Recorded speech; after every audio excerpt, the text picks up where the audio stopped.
Hi guys, welcome back to Kali J's Kitchen. In today's video, I'll take you guys back in the kitchen with me and I'll show you how to prepare this rich, authentic Jamaican rice and peas. Don't forget to subscribe to my channel, turn on your post notification bell so you guys can always be notified whenever I upload a new video. Go ahead and tell your friends, tell your family members about Kali J's Kitchen and have them subscribe to my channel. Follow me on Instagram, it's Kali Kitchen _1, and also on Facebook it's Kali J's Kitchen. So here I have my pressure cooker. So what I'm gonna do, I'm just gonna go in and add some water, and then I will go in, add some cloves of garlic, and then I will add my red kidney beans. Please be sure to go ahead and wash your kidney beans before you pressure it. All right, so basically I'm gonna pressure this for roughly about 25 minutes.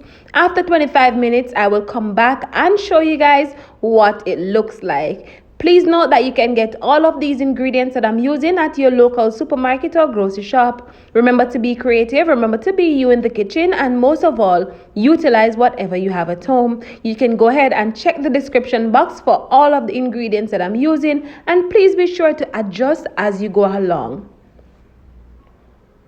So this is my red kidney beans after 25 minutes, all pressured, looking lovely, smelling good, and all of that goodness. So what you can do, you can go ahead and just squeeze into one of your red peas. If you squeeze into it without applying a lot of pressure, then you know it is all ready.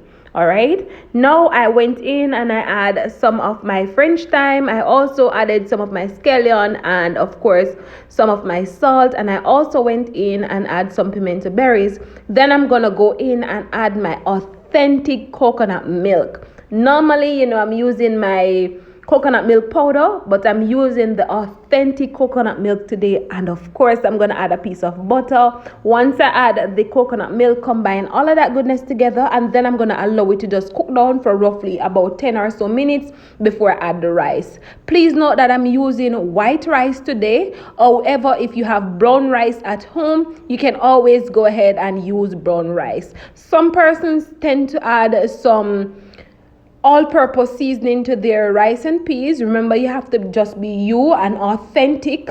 If you don't want to add the salt, you can always go ahead and add the all-purpose seasoning, just a small amount.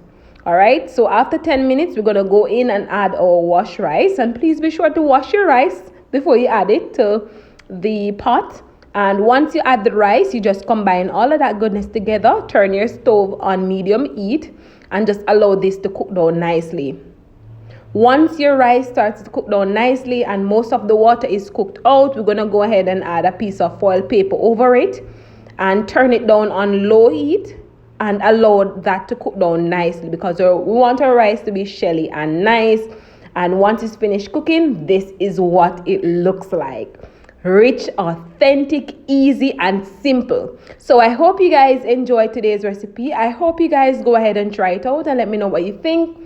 Remember to subscribe to my channel and remember to turn on your post notification bell. We're on our way to 10K subscribers. Help me get there by subscribing and sharing with your families and your friends. Thank you guys so much for watching, and see you guys tomorrow. Bye.